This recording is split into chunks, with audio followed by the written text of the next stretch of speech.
on Auschwitz.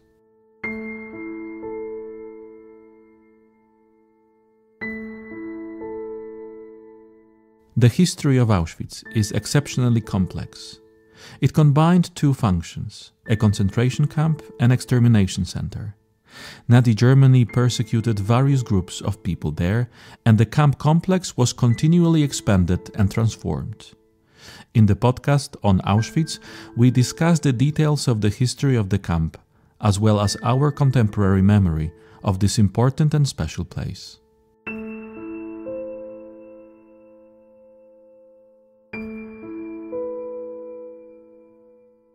Education at the Auschwitz Memorial has been carried out since the museum was established in 1947, and the first guides were survivors who told visitors about the tragic history of the camp from their personal perspective. It was due to the efforts of the survivors that the International Center for Education about Auschwitz and the Holocaust was established in 2005. Krystyna Oleksy, the first director of the Education Center, discusses its beginnings, the first educational projects, and significant challenges. Let's start with the question, how did it happen that you ended up working at the museum? Właściwie to nie ma w tym ani sensacji, ani jakiejś wielkiej misji. Well, there's no big sensation or lofty mission here. I should go back to the fact that I belong to the generation that, first of all, was raised in the atmosphere of wartime stories, that first post-war generation, and at home we constantly heard about it. I say we because this applies not just to me but to my classmates and friends too. It was always there. After all, that era was taken away from my parents, that prime period of young adulthood. They'd basically been deprived of it, so they talked about it a lot. That's first. Second, I attended high school in Auschwitz, so the museum, and thus the camp and its history, were part of our school life. That presence wasn't just limited to what the school curriculum included in history or Polish literature classes, but we would actually go to the grounds of the former camp in different capacities, sometimes even as greeters for official delegations, because this was the 1960s, still deeply communist times. But even if we were required to do so, those visits somehow carried over into our conversations about the history of that place. During my university studies, I majored in Polish philology. This literature of the crematoria, as it was then called, was close to me. Since I couldn't really envision myself teaching in a school, I was more thinking of some publishing house or editorial team. So once I graduated and got my degree, I simply came here to ask if there might be a job opening for me. And it turned out there was. That was 1971. I was hired in what was then called the Educational Department. Later, I indeed spent many years working in the publishing department, and in 1990, I became the deputy director to the museum. W wydawnictwie, a w 90 roku zostałam wicedyrektorką muzeum. When you were starting out, there were still survivors here, former Auschwitz prisoners. Director Smolven was one of them. Dyrektor Smoleń był więźniem. Director Smolwen was a survivor. Mr. Szymanski also worked here. He was actually the one who hired me. Since Director Smolwen wasn't around at that moment, among the guides there were also survivors, and at least twice a year there were meetings of the International Auschwitz Committee. Director Smolwen served as the Secretary General of the International Auschwitz Committee. In January, survivors would gather for what they used to call clubs. So they were just part of our daily life here at work and at various major events as well. I przy okazji jakichś dużych wydarzeń. They were the driving force behind the educational work, but eventually the idea of establishing the International Center for Education arose. How did that come about? Międzynarodowe Centrum to jest już finał. The International Center is the end result, really. I'd like to go back to the very origins. In my view, what we today call educational activity was started immediately by survivors. When you or I look at the guest books, reviewing them, you can see that in 1946 already, school groups were coming to the grounds of the former camp, and that oft-repeated and sometimes worn-out phrase, "never again," appears in them. That was the mission of the survivors. The museum as an institution did not yet exist, but they were already on guard duty, really, not even as a formal museum guard. They would guide people around the former camp. They felt it was important. Many of those who visited the site back then were survivors who had not stayed connected to the place after liberation, but primarily it was the families of those who had not survived the camp, searching for some trace, obviously not a grave because they knew none existed, but some evidence of where their loved ones suffered and died. But as I said, there were also organized school groups, and they were guided around so that the younger generation would know what had taken place here, but also that they would learn to live differently, so that, as people said over and over, never again such a tragedy would occur. In later years, I'm not sure when exactly it started, when the museum had already become quite established and was steadily growing in size, there was this initiative of traveling lectures. Staff members from practically every department would head out, sometimes for a whole week, to various towns in Poland, far from Auschwitz, and deliver lectures. These focused largely on the history of the camp. They also had an educational goal, not merely to teach, but in some sense to nurture people for the good of society and for peace. Paradoxically, that educational activity dominated because practically all museum staff, or at least a large majority, were guides.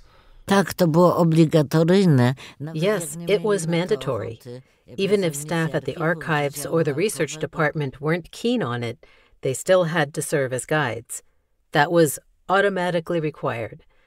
And from what I understand, Mr. Szymanski, who was initially head of the education department and later head of the collections department, after he left, Ms. Maria Iwaszko took over in the education department, placed huge importance on that requirement, and consistently insisted that all substantive staff members do guiding of visitors.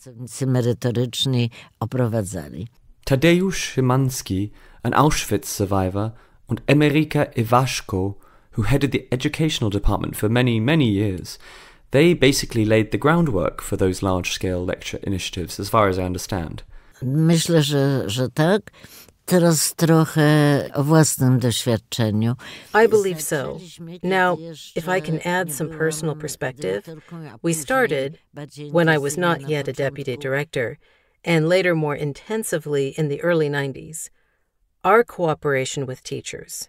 The main reason was how to prepare young people for their visit to Auschwitz.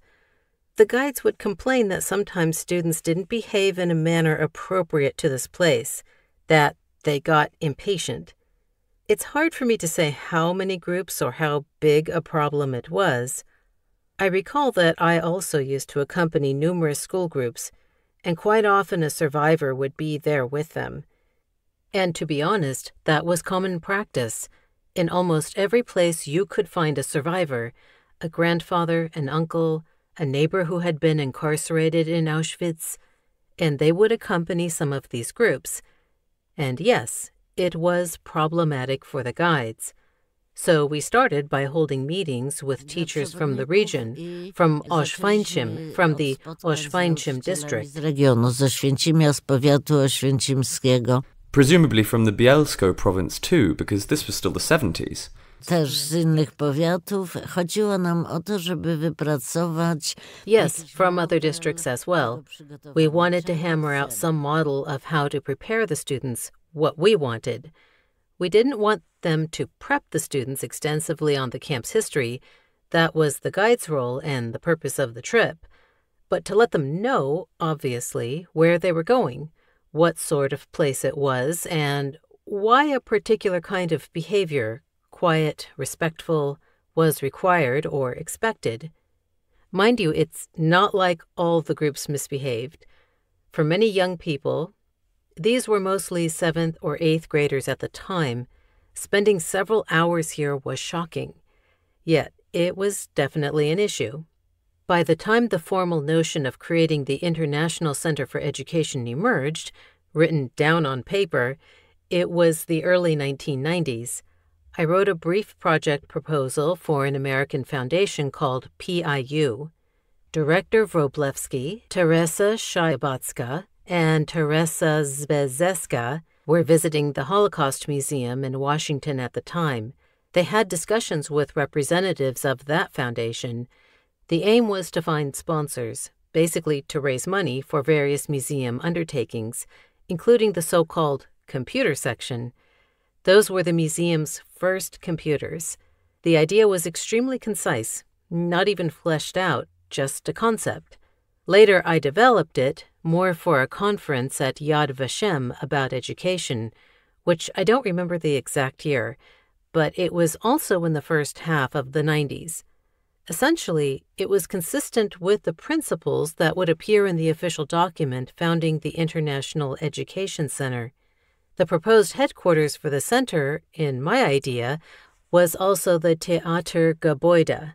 I'm very pleased that today, this large, genuinely international center is indeed housed in that building.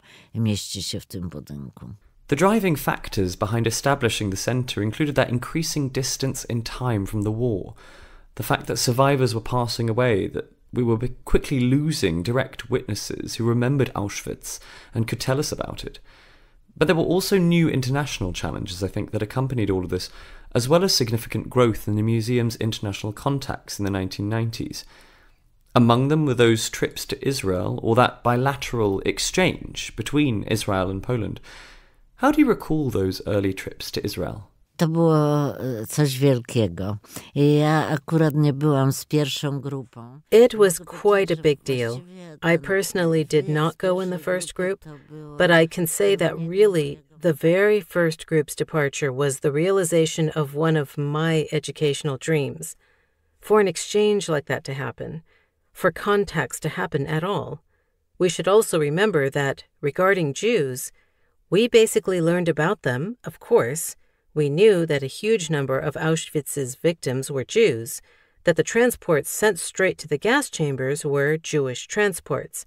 But as for what this place means to Jews, why that is the case, we had little sense of it. Let's remind ourselves that the early 1990s was not only a time of expanding international contacts, it also saw tremendous changes at the museum.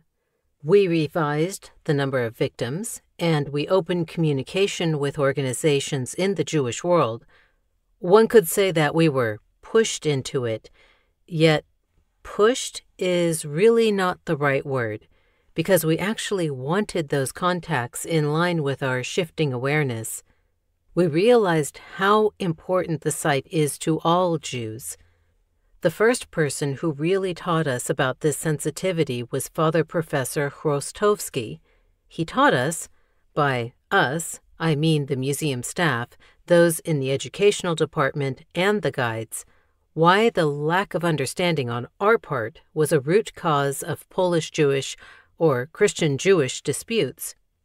I think nowadays only a few still remember that the early 1990s saw intense conflicts. For example, the dispute over the Carmelite convent, which was housed in the Theater Gebäude. There were many other controversies, so to speak, numerous big debates and protests on both sides, the Jewish side and the Polish side. Also, protests followed the revision of the victim numbers. Jews accused the museum of never stating that 90% of the victims were Jews, whereas Poles felt somewhat disappointed that only, and I say only in quotation marks, 150,000 Poles were deported to the camp. So there was a certain competition of memory. You really needed to learn a lot to overcome those conflicts. And those visits to Israel, along with the exchanges and lengthy dialogues with people there, helped us a great deal. I should add that it was very important that all lectures for the first groups in Israel were delivered in Polish by Polish Jews, historians, religious Jews, non-religious Jews, which made it much easier. And those early visits lasted 3 weeks, so they really allowed us to understand many things that weren't obvious or clear to us. Wiele rzeczy zrozumieć, które nie były dla nas jasne i takie oczywiste. And from what I hear, those trips turned out to be extremely beneficial. Many people recall those first 3-week visits as absolutely unique. Now, I'd like to ask about another factor that helped pave the way for the International Centre for Education, the postgraduate studies that emerged around the turn of the 21st century.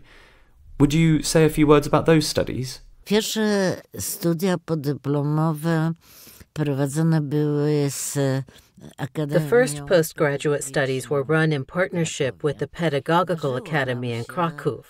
We'd wanted to launch postgraduate courses for teachers for quite some time.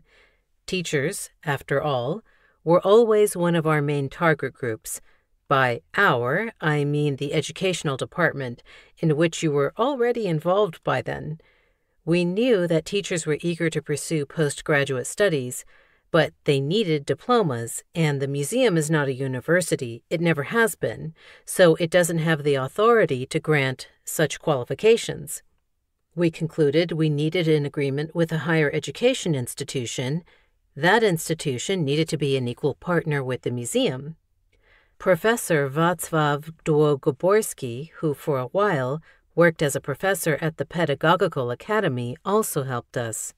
That agreement was signed, and later on we established a similar agreement with Jagiellonian University.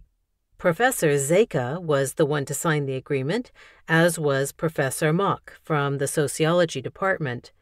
This, in turn, was driven by the Tempest program, which we carried out in the early 90s together with the University of Oldenburg, Oxford, Jagiellonian University, and the museum. It was a very interesting EU program, one of the first, that allowed for a broad exchange of academic staff and students. It lasted 3 years. Altogether, around 200 students and professors, some from the museum staff, participated, with stays from 3 months to a year in Oxford or Oldenburg for some of our staff, which also led to greater understanding of other perspectives. It's not that you must share all the views held by others, that's impossible, but I felt it was important to know, to be aware of their perspective, that different way of thinking. I know that these journeys were significant for our staff members. Ważne były dla naszych pracowników. Oh, yes, definitely. I'd also add that those postgraduate studies you mentioned really opened doors for both the lecturers and class instructors, meaning as soon as someone said the words studies in Auschwitz, a lot of doors suddenly opened. And it also has to be said that Professor Bartoszewski was an enormous support. Among our guest lecturers, for example, we had Chairman Szewak Weiss, we also had Alex Danzig as a guest, and we had multiple people from the Israeli embassy or researchers from many Polish universities. The University of Silesia, the University of Warsaw, the Cardinal Stefan Wyszyński University, of course, and the Pedagogical Academy. So indeed, these were absolutely exceptional studies. And thanks to them, I think to this day we still have in part a huge pool of skilled teachers cooperating with the Auschwitz Museum and with other memorial sites in Poland. That was all just prior to the founding of the centre, since the official founding took place in 2005. And at that wow moment, we had no building. How did it feel directing the centre for the next 7 years? Were they fat years or lean years? How do you see it? Mimo wszystko to były lata tłuste. Mimo tych braków... They were fat years, in spite of everything. Despite lacking adequate space, we never stopped struggling, I can put it like that, with the support of Professor Bartoszewski and the International Auschwitz Council, which at the time still included many survivors. They truly helped us, because back then the government side proposed, once they realized that yes, education was important, yes, an international center was wanted, but perhaps in Krakow, not at the museum, not in Auschwitz. And I suspect that without help from people like Professor Bartoszewski or other council members, or those professors who, as you said, lectured in the postgraduate courses, who also had their own contacts and influences, the notion of creating such a center in Krakow might well have become reality, which would have been senseless, I can say plainly, because having those studies here on this site was especially meaningful. If I recall correctly, it wasn't at all an obstacle for the lecturers or the participants that our lecture halls were rather modestly equipped. Bit by bit, we managed to raise funds, for instance, to modernize the so-called small cinema hall, to set up 2 lecture rooms, one in Block 23, another in Block 12. But all those spaces were scattered around different parts of the museum, and the conditions were extremely modest. Nonetheless, we never had trouble with enrollment. In fact, we typically had to limit the number of teacher participants, and there was never a problem finding instructors. I think we brought in the top Polish lecturers at the time. I'm personally very happy that the program continues. It's no longer the Pedagogical University. Now it's known as the Pedagogical University of the National Education Commission in Krakow. Another institution, other lecturers, yet it still carries on and still attracts applicants. I imagine you have no trouble recruiting for the next edition of postgraduate studies. I'm very glad about that. Kolejną edycję studiów podyplom. Bardzo się cieszę z tego. Yes, and between 2005 and 2012, there was a huge educational event, that 2007 conference to mark the 60th anniversary of the museum's founding. Could you say a few words about it? We didn't have our own conference spaces, so that conference took place at the neighbouring Dialogue Centre. And as I recall, during the conceptual process, you always stood firm on the premise that we had to have the highest possible calibre of researchers, scholars, historians. We couldn't compromise even slightly. It had to be the best conference possible. And indeed it was, if you look at the list of participants. And we had no real budget to speak of for such a massive conference, but we succeeded. To prawda, to było wielkie wydarzenie. Ja myślę, że byliśmy... Yes, it was a big event. I think we were even a bit cheeky.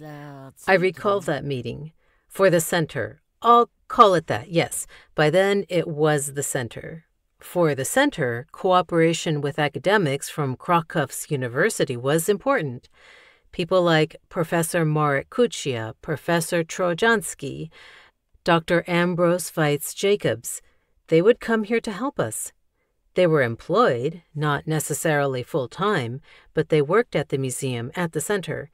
I remember that meeting where we decided, they have to be the best, but we have no money. So, literally, at the end of our invitation or request, we wrote that we wouldn't be offering an honorarium, just plain fare, and no one declined. I think while writing that letter, I remember our brainstorming session in your small office. We were highly aware of the magnitude of this site, how important it is. By the 90s, slowly the authorities had begun to realize the enormous impact that this place has on Poland's domestic and foreign policy. We always knew about its impact on visitors, but that didn't matter greatly to those in power. Yet by then, there was a growing awareness of the place's importance. For our lecturers, that had been obvious from the start. People like Elie Wiesel, for instance, or the Bowmans, Professor Bowman and Janina Bowman. Truly, some of the most notable individuals. And not only them, we also had a day devoted to survivors, which was incredibly moving. Some spoke spontaneously, others had prepared statements. Even though I had daily contact with my prisoners, that event was unforgettable. I'm proud we managed to carry it out. It was a lot of work for all of us, but a tremendous achievement. Trudu, ale to było wielkie osiągnięcie. Oh, I totally agree. I recall that panel called The Memory of Witnesses because we divided the entire conference into 3 parts: memory, awareness, and responsibility. And as part of that conference, we had those separate panels devoted to each theme. In the awareness panel, we saw figures like Marian Turski, or truly wide-ranging representatives from so many organizations. The director of the Holocaust Museum, Sarah Bloomfield, was there. Yad Vashem was represented, and I remember Rochelle Bud Kaplan. Already at that time, we had church representatives too, Rabbi Schuderich, and many other people we mostly had only seen in the media before, like Elie Wiesel, a Nobel laureate. He too decided to come and attend that conference. But after all, the centre also makes exhibitions. You have a reputation for being quite firm, known for your steadfast stance. Not sure if that's a plus or a minus. Oh, I'd definitely say more of a plus than a minus. It's an important characteristic, especially in developing and establishing the national exhibitions, because that too was a time when new exhibitions were emerging. The 1990s and then the 21st century brought changes to exhibitions that still bore a strong ideological stamp, shifting to the ones now on display. So who was the hardest to deal with? Nie potrafię tak nazwać, z kim było najtrudniej.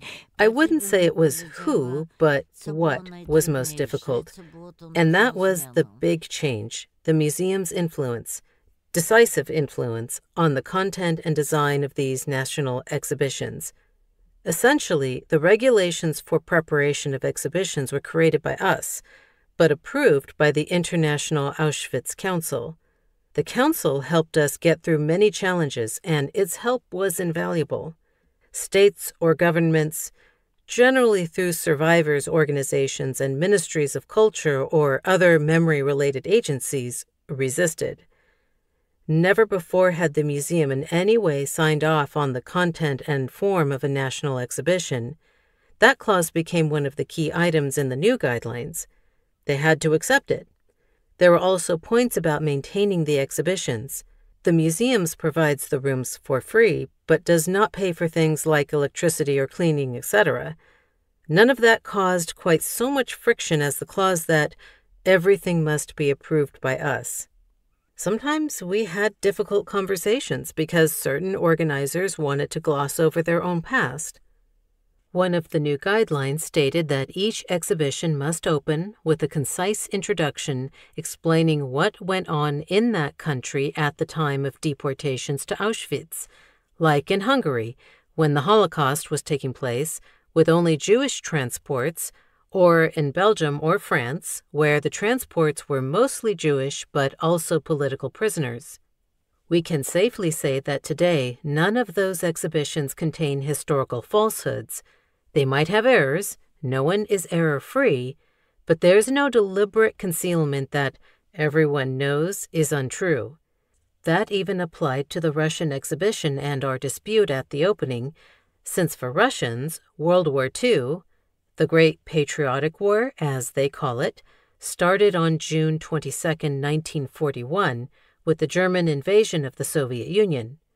For us, it began in September 39, including the September 17 invasion of Poland's eastern regions by the Red Army, and earlier the Ribbentrop-Molotov Pact. So those were long, tough discussions. But yes, we held firm. We didn't want half the exhibition to be about those painful topics, like for Belgium, the existence of SS units made up of Belgians, and indeed, nowhere does that overshadow the rest. But it can't just be left out. In the end, we pulled it off. You visited the International Centre's headquarters a few times, and I always see such emotion and authentic joy on your face when you step through that door and meet people. How do you see the current centre? Oprócz radości i wzruszenia to jest jeszcze troszkę zazdrości. Besides joy and emotion, there's a little envy. I never got to spend a single day working in that building. But each time, as you say, I'm moved and I'm proud. Yes, even my little piece of work contributed to creating this place.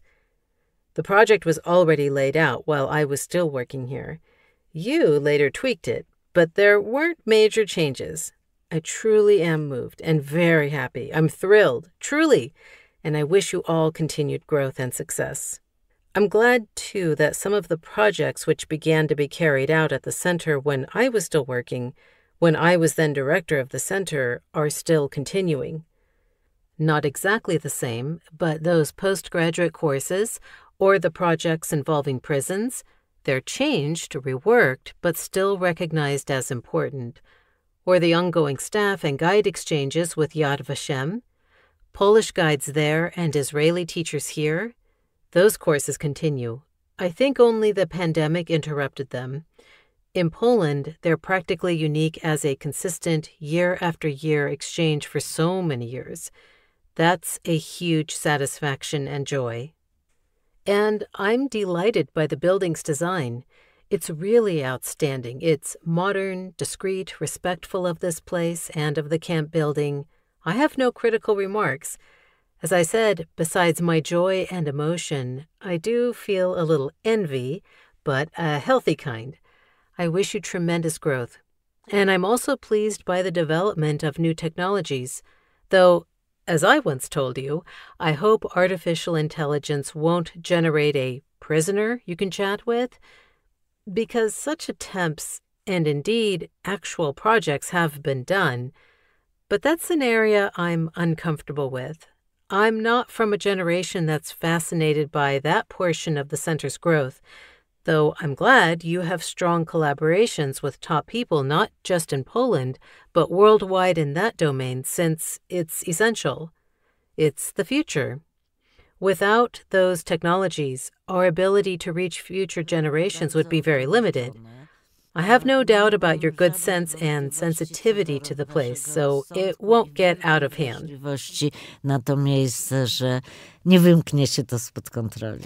Thank you very much for those words. In fact, you've partly answered the question I wanted to end with. What goals would you set for the centre in the future? Kontynuacja tych celów, które stanęły na początku. To continue the aims that drove educational work already in 1946-47, spreading that sensitivity, teaching about history too, because what didn't seem necessary for my generation, for we all knew who did what to whom, today is not necessarily obvious to the third, fourth, or even fifth post-war generation. That for one. Secondly, I think that this education, besides knowledge of history, must focus more than we did in my time on what led to Auschwitz, on these mechanisms that repeat themselves, that one can see today in various places worldwide. That's at least as important as historical knowledge of who did what to whom here, of the great tragedy that took place in Auschwitz. To really educate for peace, for the future, you have to stay extremely attuned to any attempt by one group to dominate another, to any signs of intolerance that sometimes come dressed in completely different slogans. That sensitivity, or sometimes over-sensitivity, needs to be developed more than ever before. With sadness, we all watch what's going on in the world today. It's more necessary than before. Jest to bardziej konieczne niż wcześniej.